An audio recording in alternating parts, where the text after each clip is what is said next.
પેલા ડોક્ટરની બેન શિક્ષકના ઘરમાં હતા. શિક્ષક માઠું ન લગાડે. હવે ડોક્ટર વૈદ હતા અને એની બેન શિક્ષક સંસ્કૃતના હતા, સંસ્કૃત ભણાવતા હતા. એટલે એને ત્યાં એની બેન સાસરે હતી, એની બેન બીમાર પડી. એટલે ઓલા શિક્ષકે લખ્યું તમારી બેનને આવી આવી તકલીફ છે તો કંઈક દવા બતાવો તો હું એને સારવાર કરું. એટલે પેલા તો ટપાલું આવતી, એટલે ટપાલમાં લખીને મોકલું કંટકારી ક્વાથ આપો. હવે ઓલા શિક્ષક એટલે સંધિ છૂટી પાડી. કંટકારી ક્વાથ, કંટ એટલે કાંટો, અરી એટલે દુશ્મન, ક્વાથ એટલે ઉકાળો.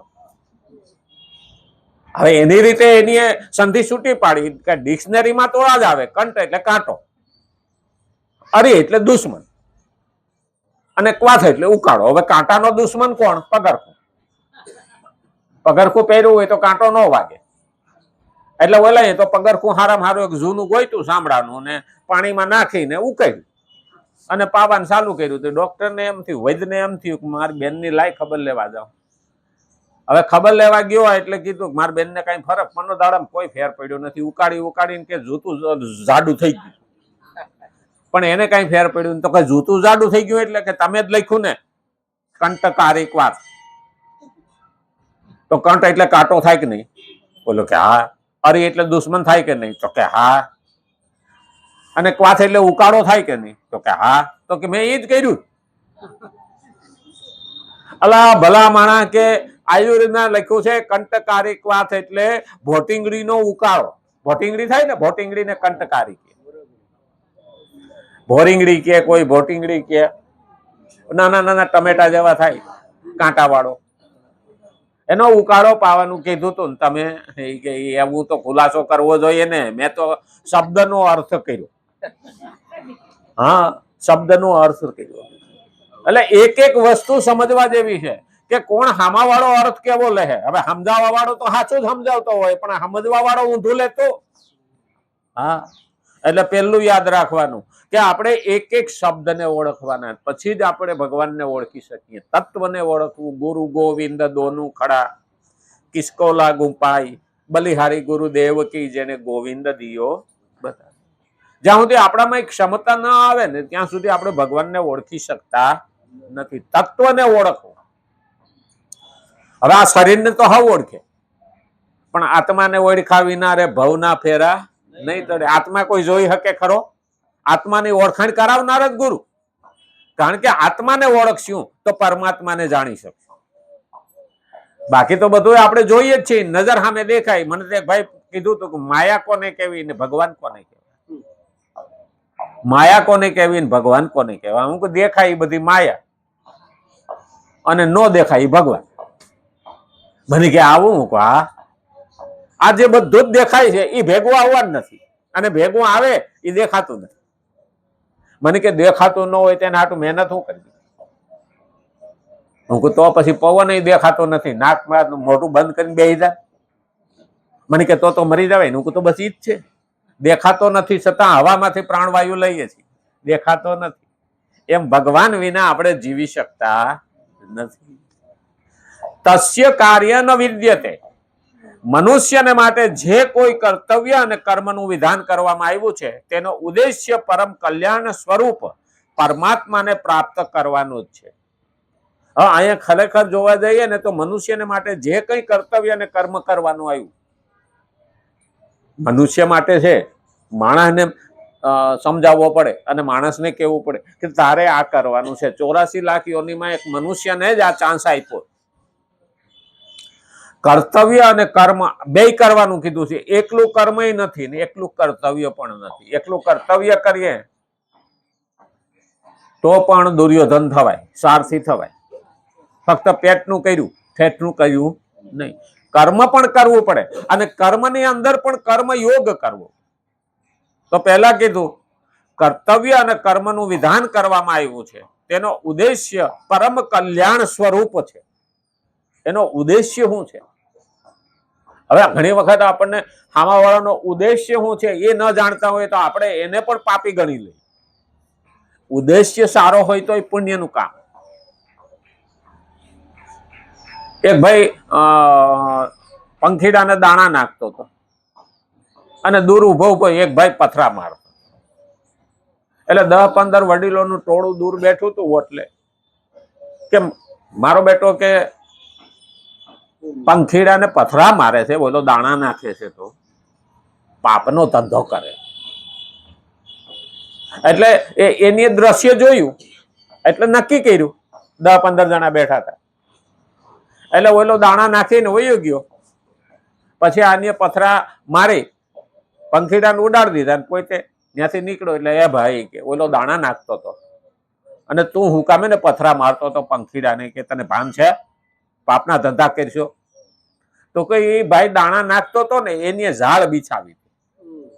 જો પંખીડા ત્યાં બેહે ને તો બધા પંખીડા ફસાઈ જાય અને એને મારી નાખે. એનો ધંધો હું પારધી છે, એ મારી નાખે.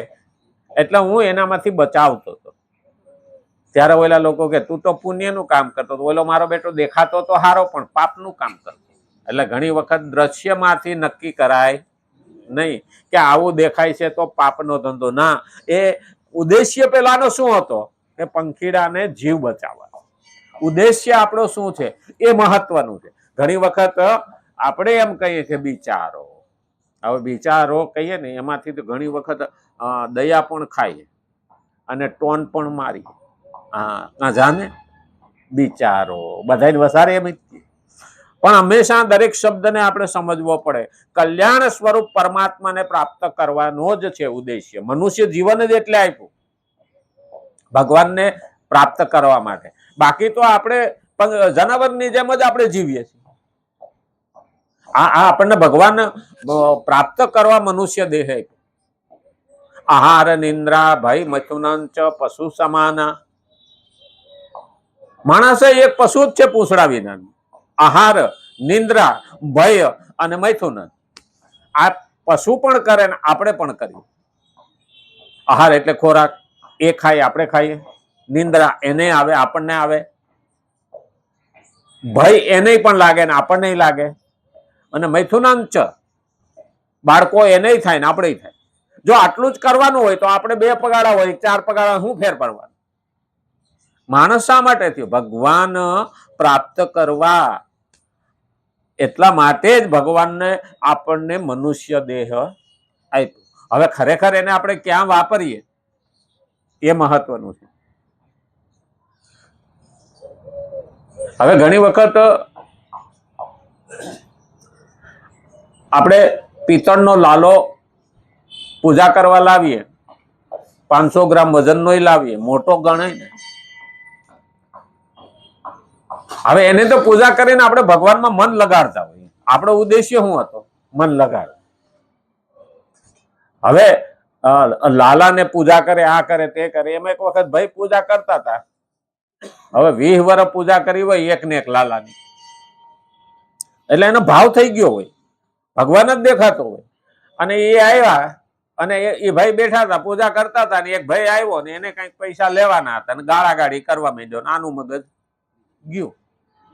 હાથમાં લાલો હતો, નવડાવતો હતો, લઈને એક માર્યો, કોપરું ફાડ નાખ્યું. હવે ઉપયોગ કેવો કર્યો? એ લાલો એનો ઉદ્દેશ્ય શું? પૂજા કરવાનો જ હતો, પણ ક્યાં વપરાણો એ અહીંયા સમજણ. હથિયાર લેવા નથી જવું પડતું, અહીંથી ઊભું થાય છે. આજે અણુબોમ્બ ઉત્પન્ન કરવાની જરૂર જ નથી, પણ અહીંની સમજણ આવે ને તો અણુબોમ્બ કરવાની જ જરૂર નથી. અણુબોમ્બ લાવવાની કે ઊભો કરવાની જ જરૂર નથી. કારણ માણસ તરીકે જીવે એટલે બહુ થઈ. અને એટલે જ કીધું પરમાત્માને પ્રાપ્ત કરવાનો છે. કોઈ પણ સાધન, કર્મયોગ, જ્ઞાન યોગ અથવા ભક્તિ યોગ દ્વારા ઉદ્દેશ્યની સિદ્ધિ થઈ જતા મનુષ્યને માટે કોઈ પણ કરવાનું, જાણવાનું અથવા મેળવવાનું બાકી રહેતું નથી. હવે અહીં પહેલું કીધું છે કર્મયોગ. મનુષ્યને માટે આ ત્રણ વસ્તુની જરૂર છે. કર્મયોગ, જ્ઞાન યોગ અને ભક્તિ. હવે 3 અત્યારે તો કર્મયોગ જ ચાલે છે. આપણે 3જો અધ્યાય છે કર્મયોગ છે. તો ઘણાને એવું લાગે ભગવદ્ ગીતામાં 3 માટે જ ભગવાને 18 અધ્યાય કીધા છે. 6 અધ્યાય કર્મયોગ, 6 અધ્યાય ભક્તિ યોગ અને 6 અધ્યાય જ્ઞાન યોગ. તો ભગવાને જ્ઞાન યોગ પાછળથી કેમ કહ્યું? પહેલા કહેવું જોઈએ ને. પેલા માણસને કહીએ ને તો માને નહીં. આપણે નહીં કહેતા વાયરા નો વરે, હાયરા વરે ને એવું કહેવાય છે ને કે હાયરા વરે ભટકાઈ ને પાછો વરે. એટલે ભગવાને કર્મયોગ કીધો. હવે અર્જુનને કર્મયોગ, જો પહેલા જ્ઞાન યોગ કીધો હોય ને તો એમાં મને ટપ્પા જ નથી પડતા. પહેલા કર્મયોગ કીધો. હું શું કરવા કરું? પહેલા અધ્યાયથી જ ભગવાને કીધું ઉઠ, ઉભો થા, લડવા જા. આ કર્મયોગ છે. 6ઠ્ઠા અધ્યાય સુધી ભગવાને કીધું.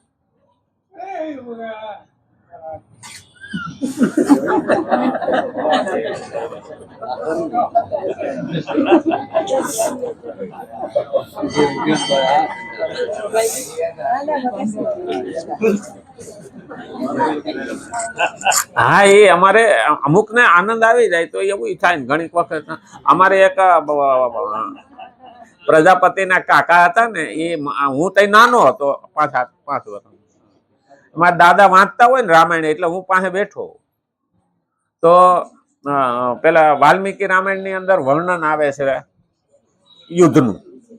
તે કે રાવણની સામે હનુમાન આવ્યા અને બરાબર કે યુદ્ધ જામ્યું હતું અને રાવણે એક મૂકો માર્યો હતો, હનુમાન મૂર્છા ખાઈને પડી ગયા.